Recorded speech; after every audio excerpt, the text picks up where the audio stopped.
You guys know what's in the presentation? Do you? Yeah, ironically, the last one, though, is not get one to be Paul.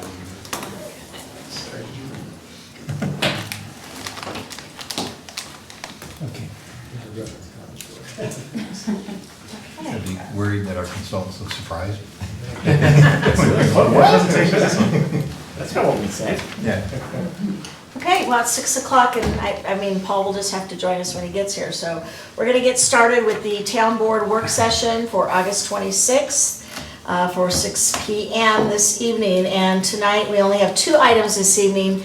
The big one and first one is the update on the State Highway 392, State Highway 257 network feasibility study. We have a lot of new folks in the room, so I think it would be good, probably appropriate to go around and do introductions. We'll go around with the town board and then all the other folks that we have who are visitors this evening from CDOT. So I'm Christine Melendez, Mayor of Windsor.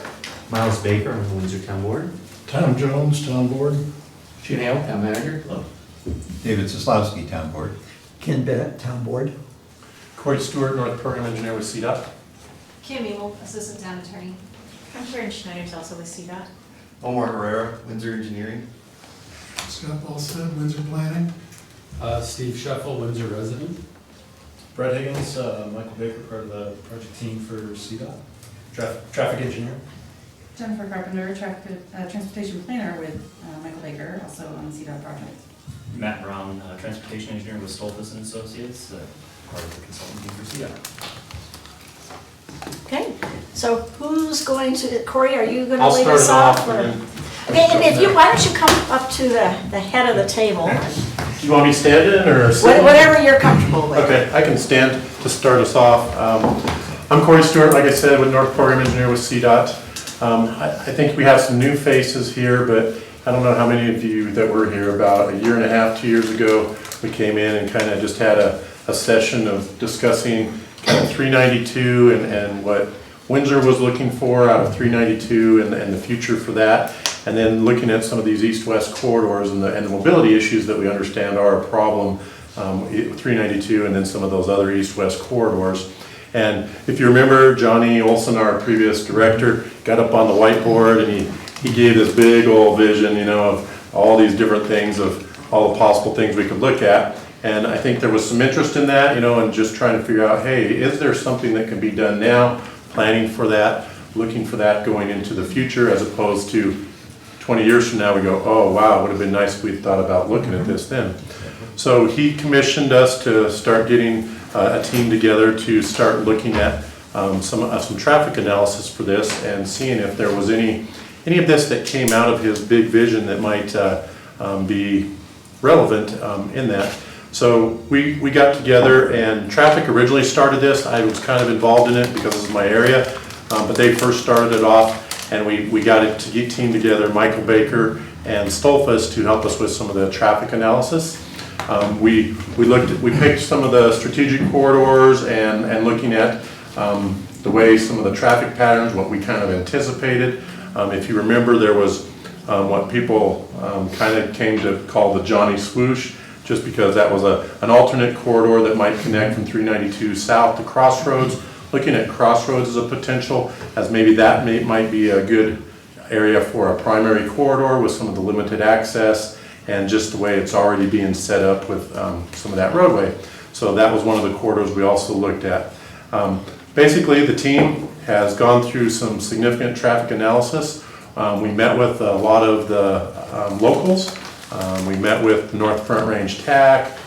We met with the staff here in Windsor, and we were now kind of getting enough data to start to present out and say, here's what we see. We can kind of give you some overview of where we might think this takes us from here. But we have already met with staff and kind of went through that and had some brainstorming with staff as well with the results. So with that, I would turn it over to our project team that did the traffic analysis to kind of go through some of the results and the analysis that we did.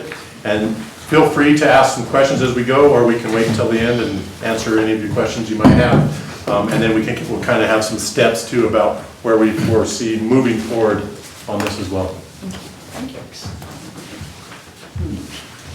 Do we have You can use that wireless keyboard to just advance the slides. All right. I think I'll sit if that's okay. Again, I'm Matt Brown with Stolfus and Associates. Pleasure to be here. Thank you for the invitation. I would like to do a little bit of recap, and I apologize, I'm not sure how familiar all of you are with the project here, but what information you've seen to date. So we'll do a little bit of a recap at the beginning. We'll then, sorry, hit my wrong. There we go. So we'll talk about the study to date. We'll look at our 2040 modeling results. And then we did some alternative analysis using a tool called Streetlights, and we'll talk about that. And then we'll summarize what that information is telling us, and then we'll have some discussion on next steps. So for those of you who maybe aren't familiar, these were the different alternatives that we looked at for the project. So the main three are to the Main Street urbanization, we're calling it, which is really just sort of a repurposing of that section of Main Street on State Highway 392 from State Highway 257 to County Road 13, so that 1 mile section in there. Making it more pedestrian, bicycle friendly, reducing its attractiveness to vehicles. So we modeled a little bit of a constraint in our traffic model that would reduce the amount of capacity it has to accommodate vehicles. We also have, what Corey just referred to as a Johnny Swoosh. We've also turned it the Crossroads to 392 connection. So it would provide a almost diagonal north-south type connection from where Crossroads currently ends at 257 up to 392. So it would potentially offer perhaps the opportunity for a little bypass of the Main Street section. And then the third one is O Street. O Street is actually in North Front Range's 2040 transportation plan, so it's a committed project. It's not funded, but it is a project that's in the fiscally constrained plan. We looked at this with and without O Street, just understanding that that might have some significant influence on our study, so we wanted to look at that with and without. I did have a question already. Mhm. Okay, just going back to what you said, Corey, that you did talk to people in the community. I'm assuming, my question is, did you talk to people at Great Western? Because they had some thoughts about the swoosh area. I don't think that we met with them per se. Dean Brown. I mean, Dean Brown, right. Yeah, I know you Did you meet with Dean corresponded. Brown? Is for the TMP.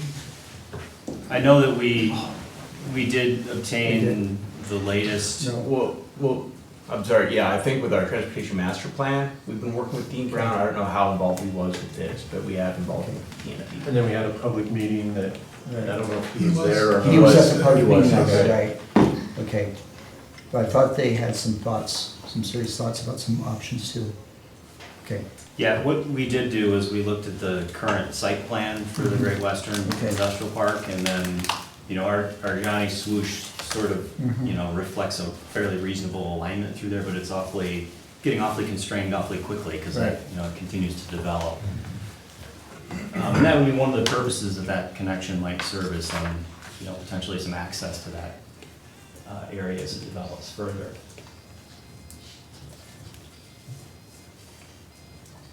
Nice. We have the animated version.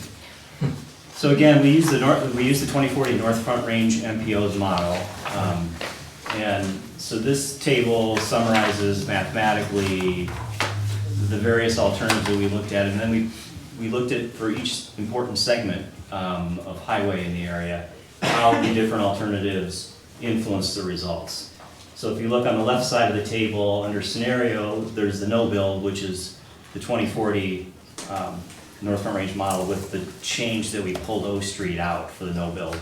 Then we have the Main Street urbanization option, the O Street connection option, and then the Crossroads to 392, the swoosh with the Main Street option. So those four, and we actually looked at a couple more. And then as you go left to right, there are different segments of highway in the study area. So the first four columns are Highway 392, different segments of 392. Then we have Walnut Street, Crossroads, 257, Eastman Park. So what's reflected in the table is average annual daily traffic in 2040. So total daily volume.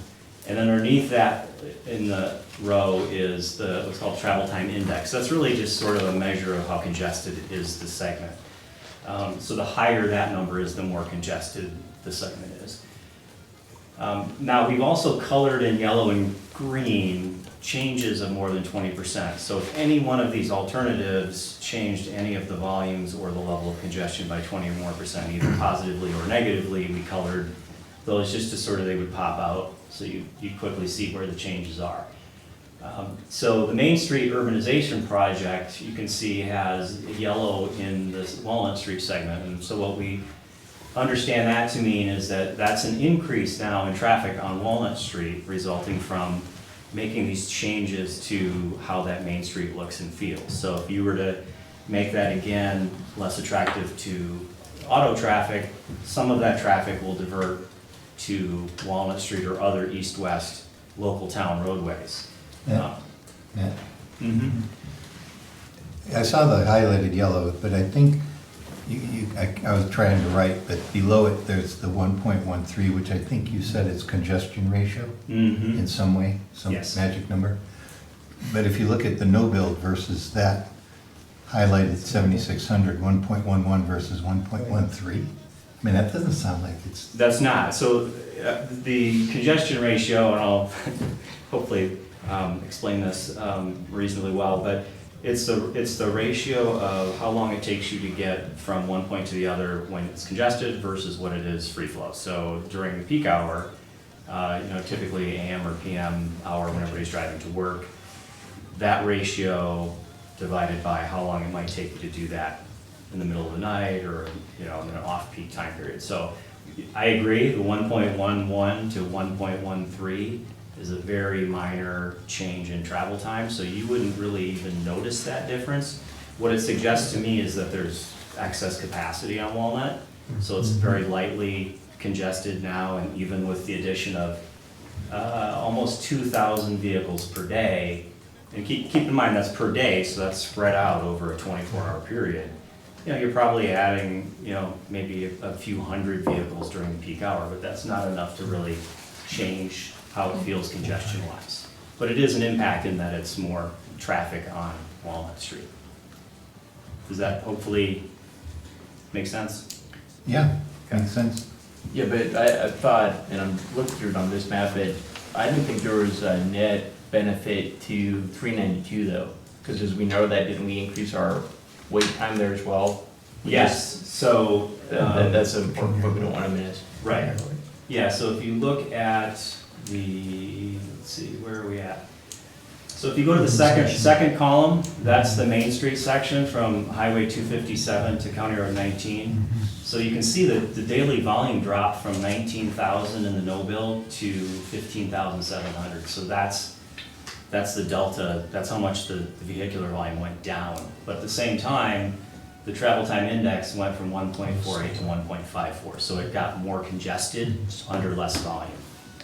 See, because if we extend and we make Main Street 2 lanes further, less traffic is going to want to take that 'cause it's more convenient. But now we have more traffic banked up in that singular lane, and so we're actually increasing wait time. So it's just it's a little bit counterintuitive. We move traffic in other places, but to the traveling public, there's less traffic there, but they wait longer. Right, and presumably you're addressing, pedestrian demand and things like that, maybe a little bit more efficiently. You've got, pedestrian crossings and you've got on-street parking and things like that you're now able to accommodate, but it is resulting in more wait time for. Right, well, and people. we're also moving, I think, a lot of highway commuter traffic from a highway to a residential street. Potential. So what's that trade-off, 2,000 cars doesn't sound like a lot, but if you live on Walnut, it's gonna feel like, we're gonna have RFBs every 15 seconds on the street. Yeah, that would be a noticeable difference to go from 5,900 to 7,600. I mean, it's a 20%, 30% increase in traffic over what's there. Even though it's still lightly congested, it would be an increase. Matt, I guess, and perhaps a lot of this structure was done before I was on the board, so I'm not sure what the criteria were that were given to you all to study. At least I know from just our conversations since I've been here looking at it, I think our focus has been really more just getting trucks off Main Street and getting the heavy sandbox trucks and the flatbeds and the industrial traffic off, not necessarily rerouting all of the cars, which sounds like a little different than what your urbanization assumption is. Yes, yeah, that wasn't specifically targeted at trucks in any way. It was just a general capacity reduction. It would obviously influence trucks, although if the state highway doesn't change, trucks would be continuing to go down Main Street. Well, and so, because we do have some street light data, so we do have, I think, a feel for how much of it is heavy truck traffic, so we'll get to that slide in a few minutes, because I think that's also important. I think people in Clinton just said that, I've heard, and I don't know if this is accurate or vast. Do many of the trucking companies need to stay on a state highway for insurance purposes? If a state highway is available? I don't know the answer to that question. I think I the did- hazmat routes have to be on state highways, not on truck traffic. I don't think, correct me if I'm wrong, guys, but CDOT can't ban truck traffic from a No, state you highway. can't, but I thought, But I don't know what, not a Physical CDET regulation, constraints. but liability, I was told by an insurance person, nobody on our board, but that many insurance companies require the trucking industry to stay on state highways if the state highway route is available. I can't Don't know. confirm or Okay. deny that. That's really not a CDOT question, that's an insurance liability It question. is, absolutely. The only reason that I could think of that we would restrict truck traffic is because there's some physical defect, like Right. a bridge can't handle the weight, Right, right? yeah. Well, I guess, I want to be a little concerned, because if we're going to continue down the path of this analysis, I think we're missing at least what I'd always envisioned, which was Right. certainly removing the state routes, rerouting the state routes in Mhm. some fashion, such that Main Street was no longer a state route. Once that was happening in my head, I was like, great, put a weight limit on it, no truck traffic on Main Street. I think in that case you could, right? Because that would be a local ordinance, that you could pass an ordinance that would say, Right. we're gonna define this as a no truck route. I mean, obviously with a lot of commercial and the retail, you'd have to figure out a way to get service vehicles Sure, to those sure, and developments. deliveries during certain Yeah, hours, sure. and it's been done. So I guess that sounds like an option that hasn't been analyzed in terms of the traffic impact. I guess maybe not specifically, but when we get to that other, we can Okay. talk a little bit about what we did look at. So then the other, I guess, if we're looking still at the yellow, so these are increases, the Crossroads, so the fourth alternative, the Crossroads plus Main Street has the same effect, where it increases traffic on Walnut because of the Main Street change. On the green on the right-hand side, so these are decreases. So the alternatives that resulted in decreases along segments of more than 20% were O Street. So when O Street is completed, it actually draws traffic off of Eastman Park Drive and also US 34, that's not on this map, but parallel facilities to O Street. So the traffic that's going east-west on those, some of those would benefit from using O Street. So, and O Street was projected to have an ADT of 13,500, so it's clearly a beneficial project. So the other, the Crossroads to 392 connection, so the swoosh is more north-south in orientation, so it's actually pulling off of the north-south routes, Highway 257 between Crossroads and 392, and also County Road 23 between Eastman Park and 392. So those are basically the bracketing roadways on either side of where the swoosh is, so that it just, again, pulls traffic from those two roads. But neither of those do anything for the segment of 392 downtown. So, and this just summarizes what we talked about. So then we started to look at, wanting to better understand what this information was telling us. We did what's called a selected link analysis. So using the North Front Range model, we highlighted all of Highway 392, and any trip that was projected to use that highway, we tracked from where it started to where it ended. And then we grouped those into districts and just mapped them as the crow flies. So we have, what the shaded colors are different regions. So we have Fort Collins, Loveland, Central I-25 Greeley. The yellow is other, rural, and then you have the Central I-25. And so the lines represent trips from one district to the other that happen to hit a section of Highway 392.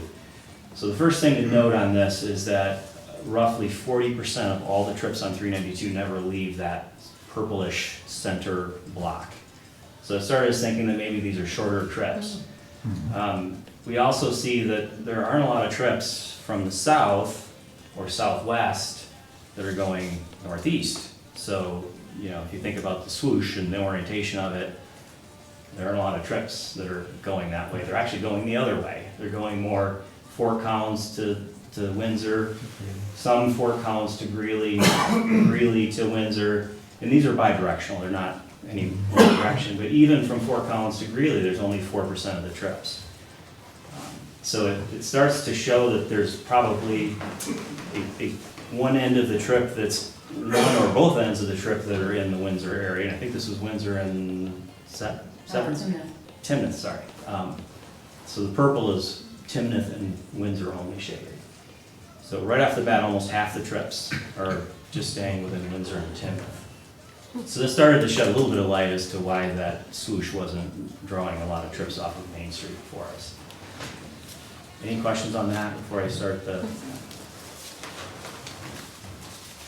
So then we decided we wanted to get some more independent verification of the information. You know, the North Front Range model is a model, it's a projection, it's a planning tool, so we wanted to see what other information we might be able to bring to bear, and so we opted to use streetlights, which is what I'll say is historic data based upon people using their phones, they're tracking their location, they're able to store all that data, and we're able to benefit from knowing where those people are going with their phones.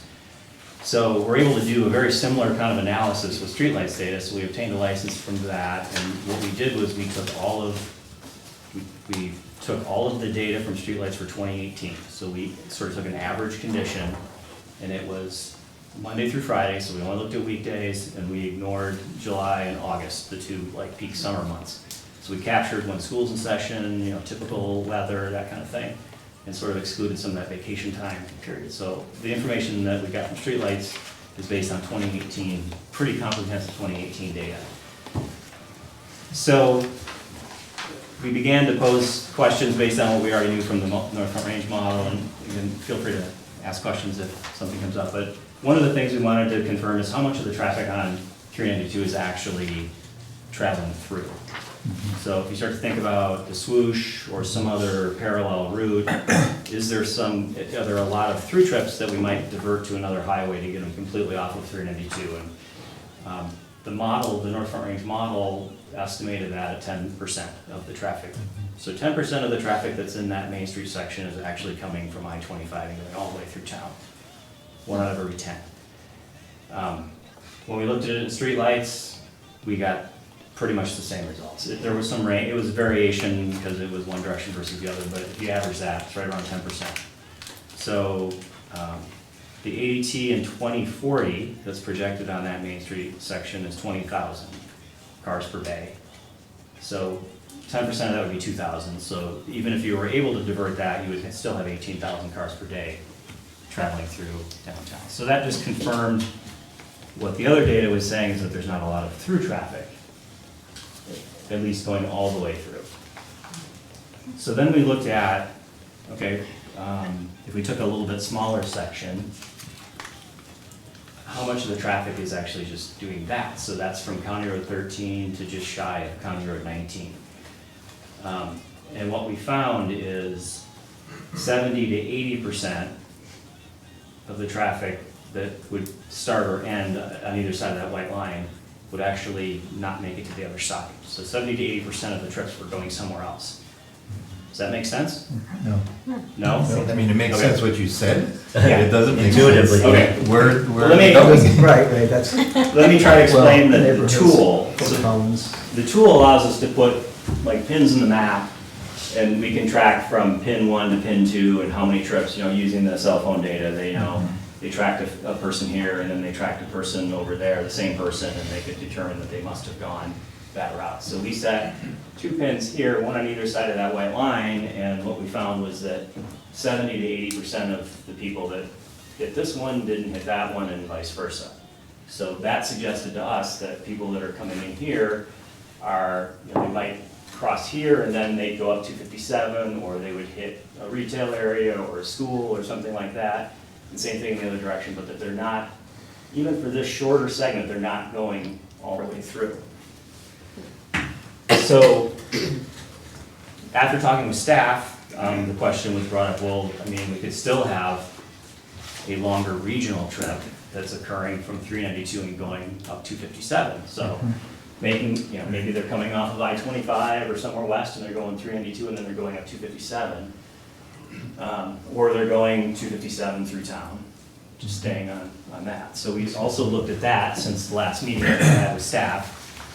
And what we found was that there were about 9 or 10% were actually doing that. So that instead of 72 to 80% local traffic, it's more like 70%. So it is a little bit less than what we originally estimated, but it's still a pretty large share of local traffic. Okay. So it's starting to suggest that, there may not be an easy regional solution to it, but, so then we started to look at, okay, so how many people might actually use the connector? So what's shown in yellow are trips that would be, the blue and the red is the swoosh, and the yellow are the trips that could potentially be served by that. So if you're coming on Crossroads and you want to get to 392 East, instead of going up 257, doing that jog, you would take the swoosh, vice versa. So this kind of explains why that connector relieves 257, because it just takes that traffic and moves it over. But we found 9%, so that's about 900 trips per day, would basically do that and come off of 257 and off of that segment of 392 from County Road 19 East. I got a question about that. Yeah. I'm not advocating for anything, I'm just a question. If the swoosh were an option, the design help with the time? In other words, if it's 90-degree turns like we have right now versus curves, Yes. yes, does that figure into your study?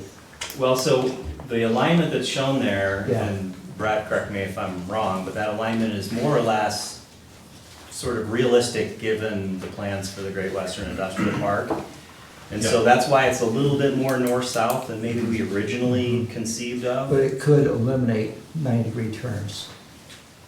Yes, it would eliminate the 90-degree turn up at 392 Right. and 257. Right. Let me ask it another way. Does your model assume that anybody who's heading west on 392 and needs to make that crossroads connection would take this? I mean, you pretty much assume that this is built and people who would find that more convenient would take it? So when Yeah. you say 9%, you're just saying basically anybody who's gonna do it would take the new design? Yes. Okay. Based on the streetlights origins and destinations, that's 9% of the total. And so Right. they may not choose to do it, but my thought was, or our thought was that part of the whole purpose of this is to provide a more convenient route. Right. So they would likely do it. So yeah, that's where that number comes from. Sorry, can you walk me through again? So you have 9% daily from 392 east. Yeah, Can so, you show me what, yeah, so what we're reflecting in the percentages are just what's shown in yellow. So the path would be, again, if you think about the gates that we had, so we had our pins. We had pin, pin, pin, pin. So somebody coming from this pin to that pin would have to do this today, but in the future they could do that. okay, and that's 9%. That would be a total of 9% using this in place of this. Right. So in both directions. So that's the Okay. 900 or so ADT. Yeah, And so what's that the 9% would eliminate that section of 257 for the traveling public. Okay. And that section of 392 and that section of 257 would be. They would see a reduction in traffic to Oh, the tune of 1,000 trips a day. Okay. And what's the Right. 4%? The 4% is representing sort of the other direction. It's a similar bond. It's about 500, I think, from this direction. So Okay. it's a total of, I guess, 1,500 that would use it. 900 from the east to the south and 500 from the south to the east. And while you've got that map, take 392 further east. What's the destination? There isn't one. When it crosses 85, where is it going? The reason I'm asking, some people really said that that's pretty important to them. 392 on the east side of 85. So, Well, 392 will take you all the way to Bridgeville. great sale. If you stay on it, it'll take you all the way to Bridgeville. Industrial, agriculture, what's out there that trucks are using? Energy, Energy, okay, A lot of it. It's all energy. yeah. and agricultural. Okay. It'll take you up to Briggsdale and all the way up to past Grover and to Yeah, Wyoming. I'll go on, I just wanted to hear, Yeah, that's one of the things that struck me when you Yeah. zoom out and look at it, is that there's a lot of, it's not densely developed out there at all. no, it's not. Even in developed, but there's- 2040, it's But there's a not. reason there's traffic going out there, so that's Right. what I'll watch. Yeah, must be Because if Oakdale. we reroute 392, okay, but think about further east, you know, the implications of that, okay? Right. And I believe the other reason why we didn't look at a further out connection was that we wanted it to be within With our. town boundaries. Gotcha, gotcha. Right. I mean, and the other thing is that I guess O Street would need to be completed, so you'd actually be using potentially a section of O Street. Where's the Pooter Learning Center on O Street there? Yeah. In conjunction? I'm not sure. Is it I don't think it's on. farther It down? may be further east. It's not Is it reflective within on the here? town? So the shaded area it reflects town of Windsor boundaries, so if it's in the town, No, it's not. oh, so then it's probably further up Way here. out there. Yeah. Yeah, I know I'm jumping ahead, the reason I'm asking these questions is because this is a regional issue. It's not just Windsor, you know, I think Mhm. some of these options have real advantages for the region. That's why I want to talk about the dominoes here. But that's why these percentages struck me as rather low comparative to what we've been hearing. Right, exactly. I thought, you would think these I know. percentages would be I know. Well, that's why we were sort much of, higher. we were a little surprised, so Yeah. that's why we did this extra step with the That's- streetlights, yeah. to just Yeah. make sure that, you know, we weren't Right. just using forecasting models or using existing data. Exactly. That's the other direction. So the next one, how many trips could you use Crossroads and the 392 connector instead of 392 through downtown? So this one was really intended to be in response to City of Loveland concern that we had as one of our stakeholders, that they were concerned that that connection would actually siphon traffic down onto Crossroads and then up to the swoosh. So their concern was we were just gonna pull traffic through Loveland now instead of on 392 through Windsor. So Not very good. there really was nobody doing that. Right. Very, very few people that would do that, just based on the origin destinations. And that goes back to that spider map that we saw, that there just aren't a lot of trips coming from the south, going east, or, you know, trips of that sort. So we got less than 150 trips per day. Right, yeah, because, I mean, when you think about it, I mean, if you're in Loveland, heading to Greeley, you're taking 34.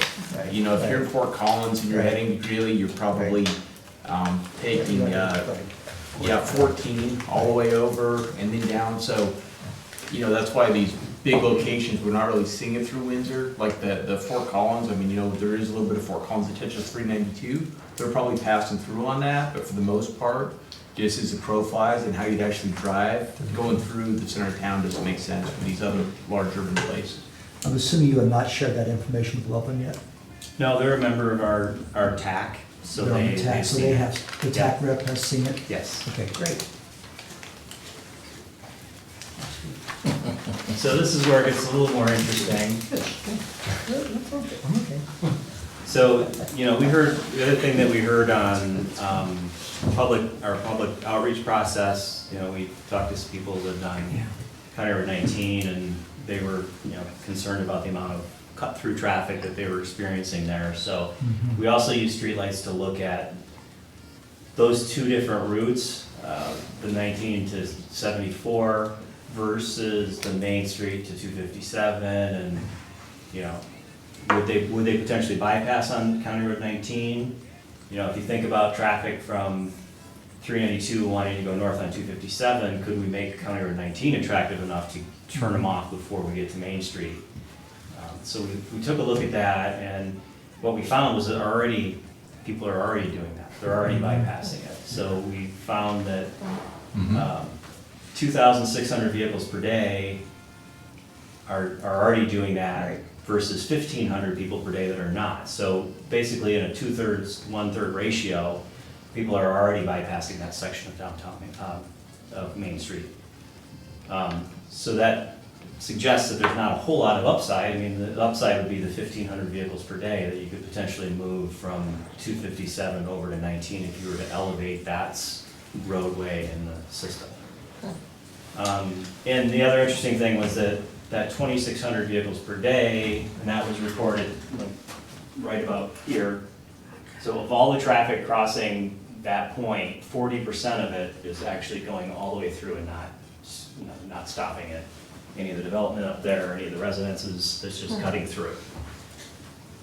So rerouting 257 north of Main Street, I'm just capturing what I'm hearing, really would not make that much difference in traffic on Main Street. 1,500 vehicles per day, 1,500 a potentially, day. if you could get them to do that. $12, 100, okay, to bring County Road 19 up to state standards. Well, it'd have to be brought up to state standards, correct? Presumably, something like that, yeah. Okay.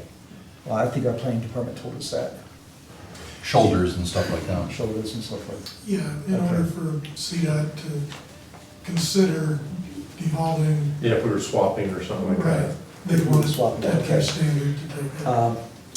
And of course, that involves Severance and Right. Weld County, Right, so. right, For not about just us. 80% of that crowd. Neighbors in, there's two communities that are, at times complain about, well, traffic, but vibrations and so forth. I've been told that if you brought a road up to state standards, there could actually be less vibration. I don't know if that's a true statement or not. Don't know, okay. It's because of how quality the CDOT builds their roads.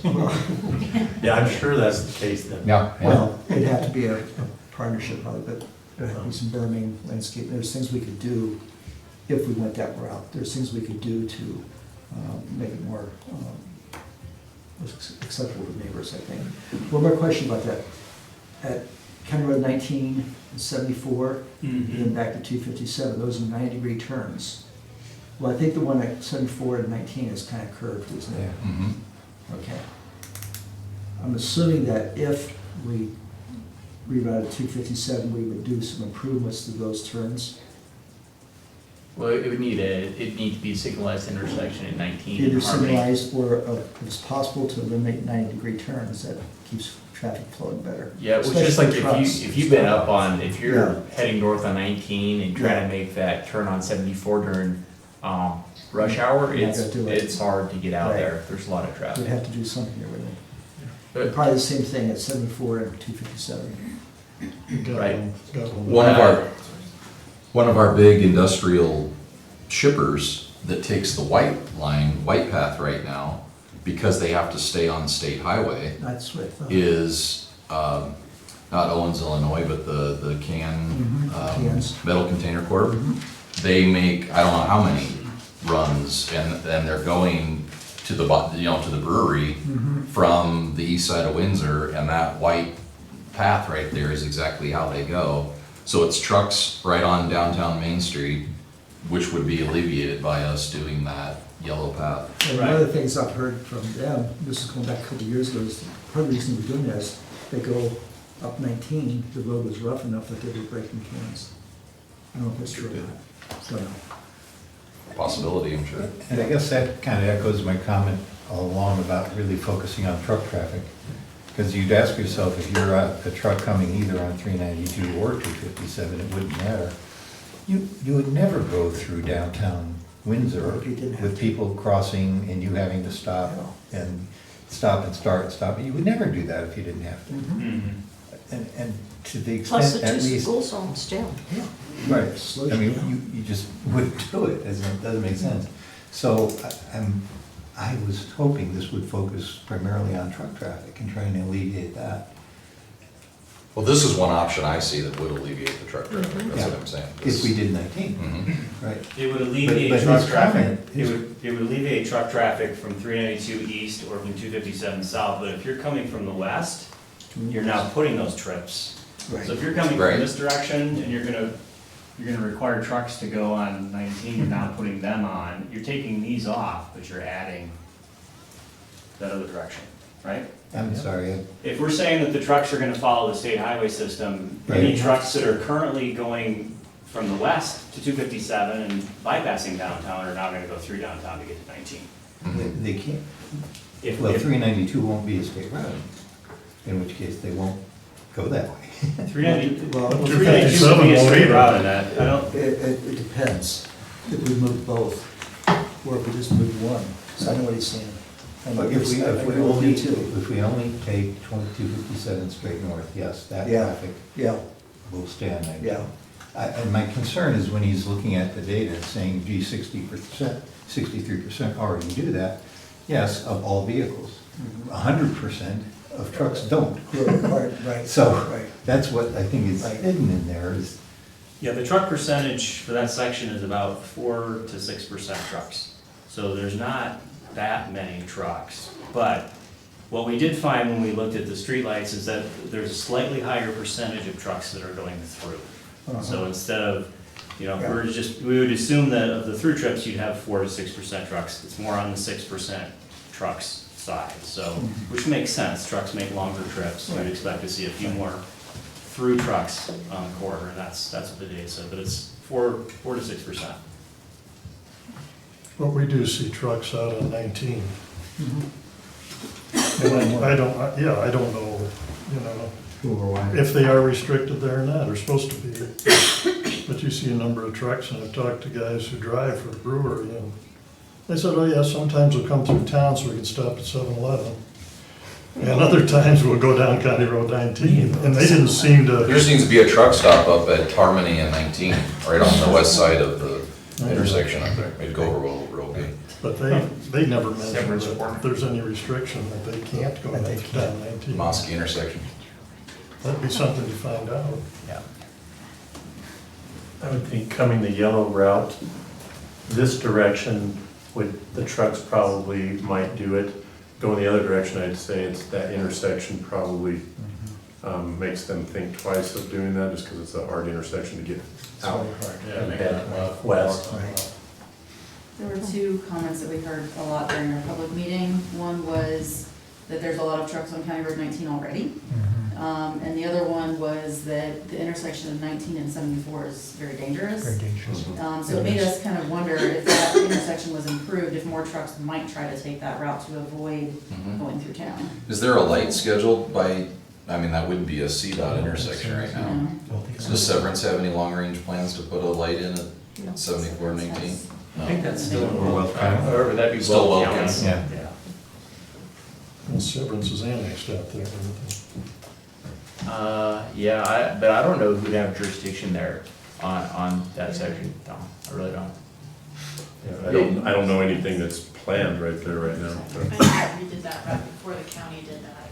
I've heard from Severance Board, they have concerns about it. There was, our understanding when we met with Severance was that there was some discussion at one point about a roundabout, but they were not on board with that. So they were trying to come up with solutions for how to Right, get the that's what I've heard. intersection. But I saw some understanding that they have no money to apply to something like that, so. Right. And I'm not quite sure either. It's either Severance or it's Weld County that has jurisdiction over that intersection. And so were they've got reps on the TAC as well, right? So they've seen this same Yes. information. Okay.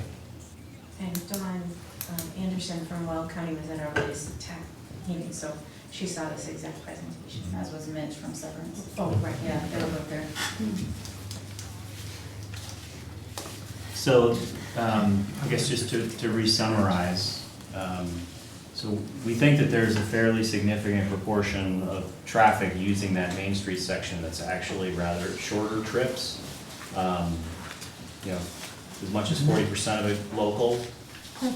And that, you know, if we were to do something to really try and, for lack of a better word, choke down that section and make it less attractive to vehicles, it just has a local diversion effect into Walnut and other east-west streets, just basically just a mini bypass of that section. The connector that we looked at really benefits Highway 257, but doesn't do a whole lot for does nothing for the Main Street section. It helps a little bit to that section to the east, but it's because primarily north-south, it's really helping the north-south routes. O Street, you know, same sort of thing. O Street benefits 34 and Eastman Park, and, you know, has the potential to be a good improvement with the 13,500 ADT, so it's definitely a route that benefits local users. So that's really a summary of what the travel model was telling us, and then what streetlights more or less confirmed. And so, are there any questions on the, I guess, what I'll call the technical analysis and what we modeled and our findings? Just on your summary point, the second bullet, as much as 40% is local, but I thought way back on one of your other slides where you're measuring via streetlights, how much traffic diverts off of that corridor and actually doesn't go through, it was like 72 to 80%. 70% is the new updated number. That 40% is really referring mainly to the district map.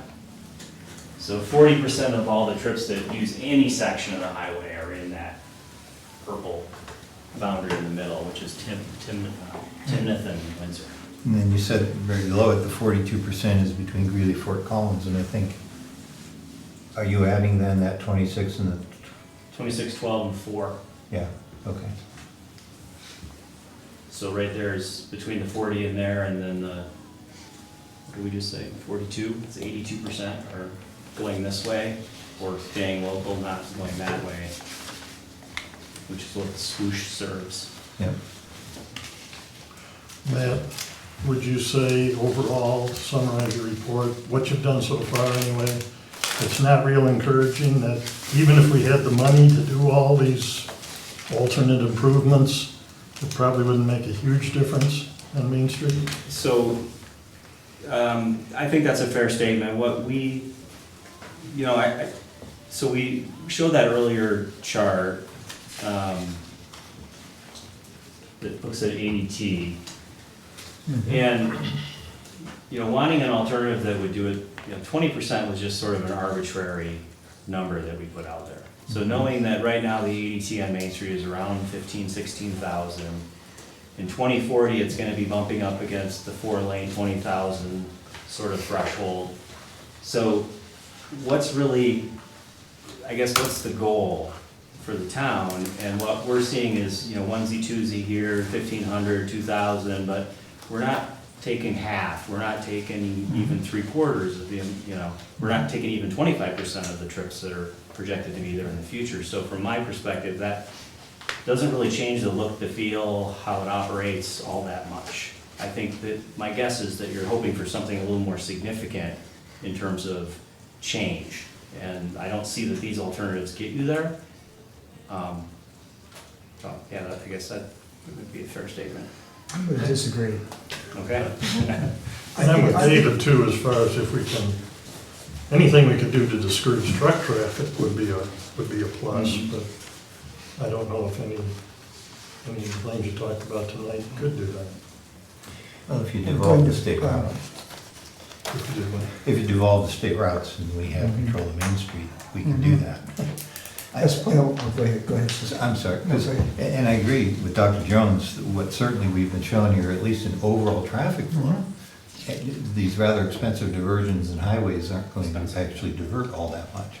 Right. But if the goal instead is to get trucks off Main Street, and everybody repeat after me, get trucks off Main Street, then is that a different goal? Is that a different analysis?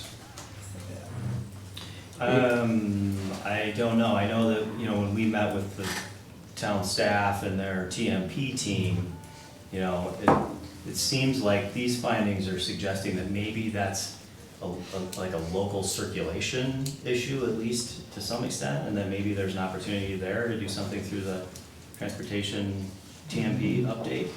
Is there a way to measure with your streetlight data to be able to pull out truck traffic? I feel like we talked about this. We have, and we did. I mean, that's where that 6% or so of the trips that are through are actually trucks rather than the typical 4%. So we know that there's a little bit of overrepresentation of trucks on through trips.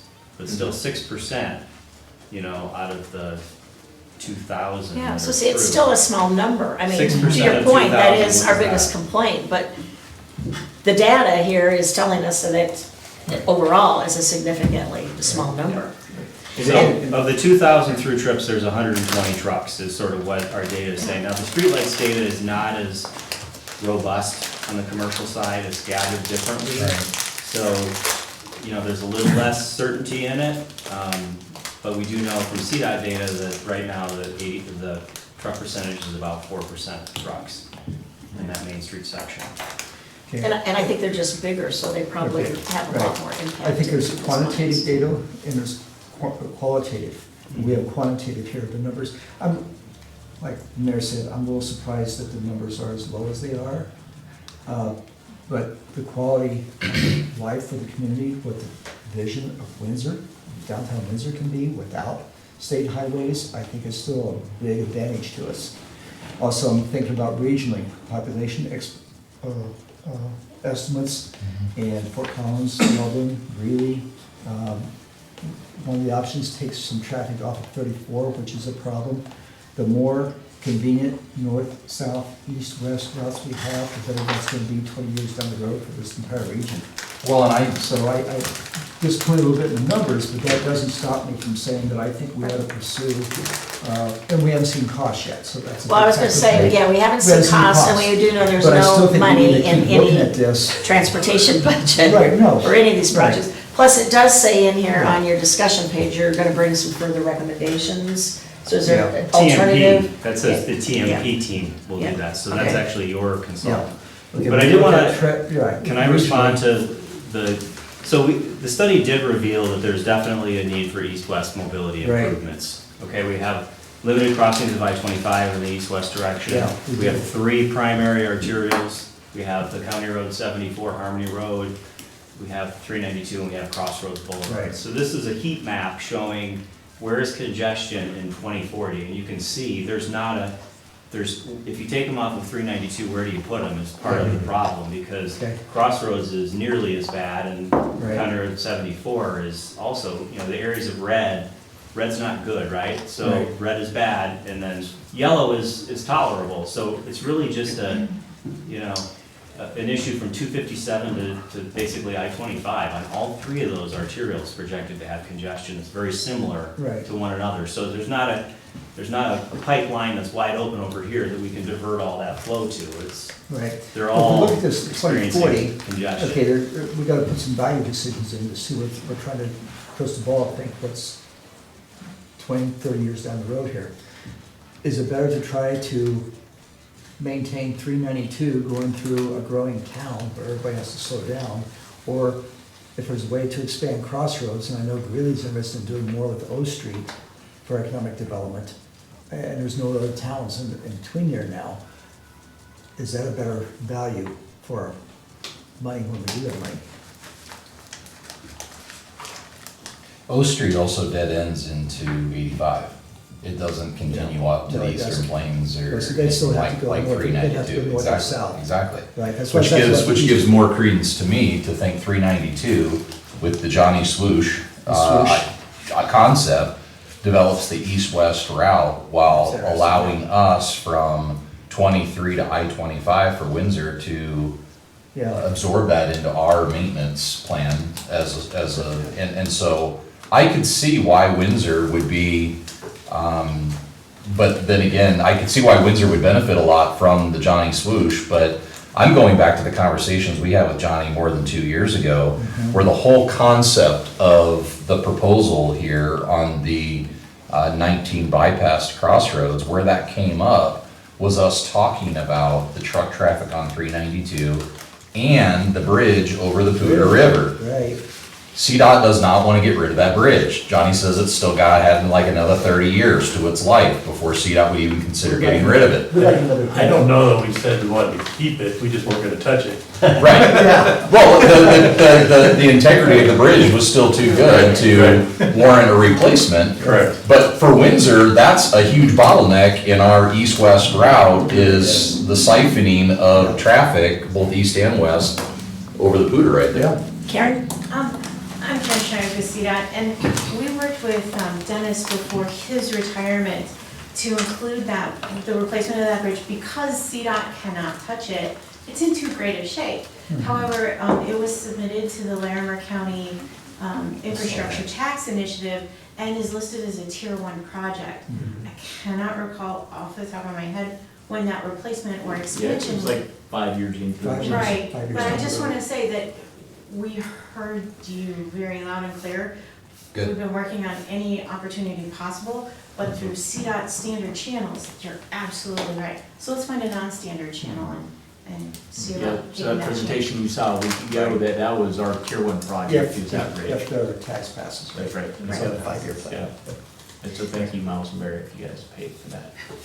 So we have another meeting in about 5 I'll minutes. take some credit for that too. What do you want to wrap up, or what do you need from us? Because it looks like in here you've got next steps already kind of outlined. Is there anything additional you needed to hear from us? Well, I know one thing we talked with staff is, kind of, is there anything else that you guys could foresee that might be beneficial for us to look at? We kind of get the amount of money that we had for this part of the study, so if there was, we would have to be trying to fund some additional design for that. But what we're seeing, at least from a CDOT perspective, is, at least at this level analysis, we don't see anything that's just jumping out of this, like Matt said, that there's a big shift in the traffic from just a general improvement aspect of it. And so we're looking at it as, we don't see that there's a benefit to continuing that analysis. That doesn't mean that we're not supportive of some other path, but like if we were looking at the County Road 19 issue or something like that, it needs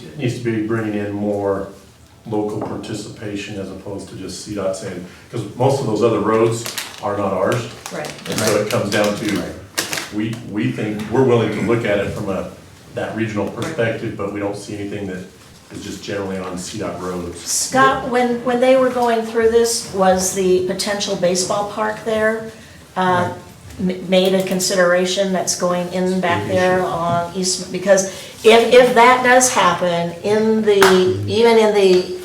anywhere near the scope of what we have seen to date, that will make some definite different impacts in that corridor there along 257 in Eastman Park. Both north and south and east and west, Yes. so. Yes, absolutely. People coming in from I mean, DOA. there will be, according, to their numbers, and hopefully, if it's successful, thousands.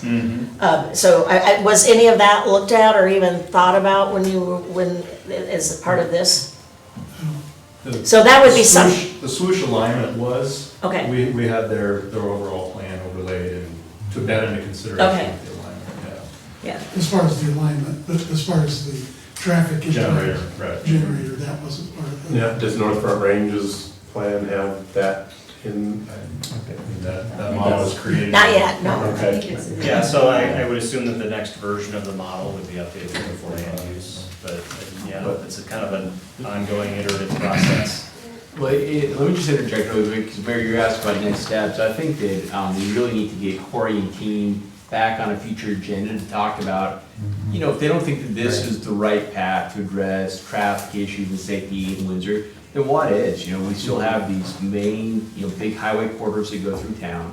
And so I think it'd be good to just talk about, what do they think would be good improvements to make to the highway? Are there safety features we can put in? Make sure that our traveling public is safe. And so that may be a good next step that I'd suggest, is maybe. We already did start talking to staff about that, of what improvements can be made on the existing corridors that would benefit mobility and everything else as well, and keep the same pedestrian-friendly 392 for Windsor and everything else. So we already started those discussions. If it's going to be a bigger picture regional kind of thing, though, it needs to be a much bigger picture discussion of what would be that benefit and what would we do. Right, I think we can, like the County Road 19, certainly we can talk to Severn staff and to Weld County staff and see if they've got it on their radar at all, if they're planning on any kind of traffic signals. So that can happen really quickly. But I think as we look at our corridor, and for me, reading through the study, it's just like, this just isn't a magic bullet. These ideas are just not there yet. It's just not a magic bullet yet. Yeah. Is there any way that you can have even some rough cost estimates? That would have been, if we had seen some huge benefit to something, that would have been our next step. So we kind of But you didn't have work with it yet. taken a step back, but Okay. that would be one of our process, would be looking at the cost benefit of, okay, how much traffic are we diverting and what's the cost of that? Mhm. And we have stopped short of that. Okay. Scott, getting back to the trucks, could we make some calls to local industry and to Budweiser maybe, and just see what routes, I mean, that's not gonna take care of every truck, obviously, but at least a lot of the, trucks serving Budweiser plant come through town. And just see if they're required to be on a state highway, or what routes they Sure, we can, normally take. yeah, we can, I know that Dennis has had some conversations with them in the past, and that the comment about the breaking bottles going through the County Road I don't know 19, if that's true or not. 257 intersection, I think that was true at a time when there was a dip in the road right there. And so that may have been why they were slowing down and heading through downtown, but we can verify what routes they currently take. Probably the railroad tracks. We could smooth out bumps there fairly cheaply. Well, I think we already have. Well, and if the swoosh is something that's still gonna be a strong consideration for whatever, reiteration that what we might see again, I just wanna make sure that the I know the Pooter Learning Center and the Firestone Farm Right. were two folks that I think, Right. and you probably heard from them, expressed, I think, strong concerns about how all of that was gonna align with what they have going on, Yeah. so, okay. Okay, so I guess it looks like we will have another meeting in the near future. Thank you for the information. Thank you. Just so you guys know, for the parade, it's our blue shirts that we had at CML. Wear your blue shirts. Oh, CML blue shirt? The CML blue shirts for the parade on Monday. Got more than one blue shirt, though. Can't, the town. But it's the one we got just this year that has the black panel. Black Oh, they have panel. black canvas. I think across the back, across the shoulders. Designated. And we may need a couple other folks. They came to us